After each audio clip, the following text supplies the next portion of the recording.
of Lowji Discovers America, Chapter 10, which begins on page 82. Please turn in your books to page 82 and read along while you listen to Chapter 10, Something in Common.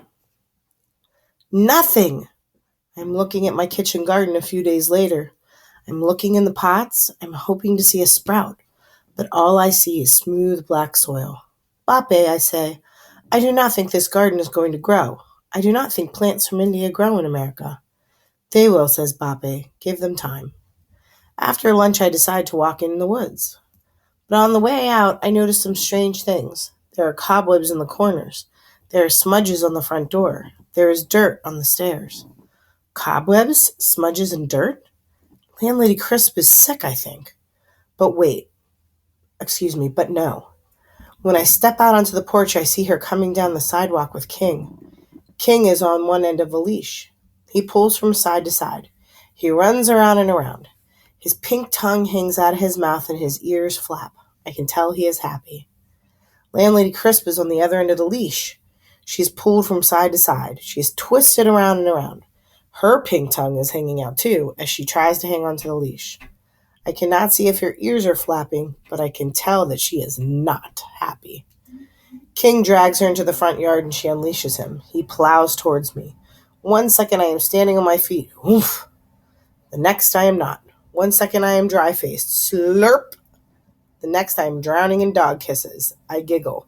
King yip-yips. And a flash of blue whizzes down the sidewalk. Could it be? I wrestle King off my chest and struggle to my feet. But the blue flash is gone. And so is King. He bounds off to sniff at the trees, the flowers, and Trapper, who is napping on the porch railing. I sigh and wipe the slobber off my face. Then I look over at Landlady Crisp. She is bent over. Her hands are on her knees, and she is breathing as if she has just run the Bengal Marathon. Good afternoon, Landlady Crisp, I say. Landlady Crisp takes one hand off her knee. She flaps it at me. A go-away wave.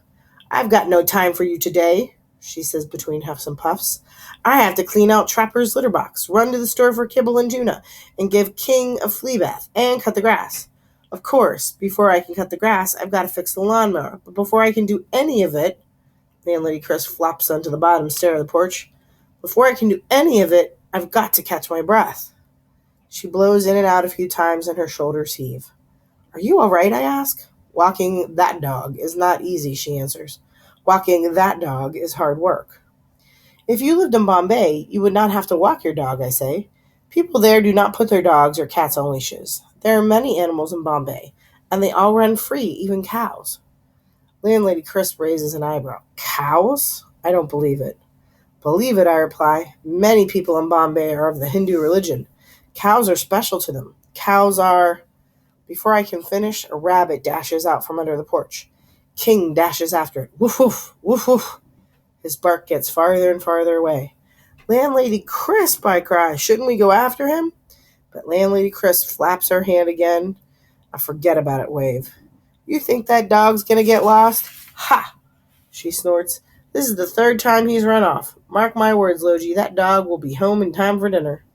Are you sure? I ask. Sure, I'm sure, says Landlady Crisp. That dog will be fine. She takes another deep breath and changes the subject. So tell me, are you Hindu? Me? I glance once more in the direction a king has gone. Then I shake my head. Lots of my friends are Hindu, but I am not. I am Parsi, a Zoroastrian. Zoro what? Says Landlady Crisp. Zoroastrian, I repeat. I can tell by the expression on her face that she does not know what a Zoroastrian, called a Parsi in India, is. So I tell her how Parsis follow the teachings of the prophet Zarathustra, who lived 3,000 years ago. I tell her how we believe in one God and how we follow the creed, Humata, Hukata, Huvarashata, which means good thoughts, good words, good deeds.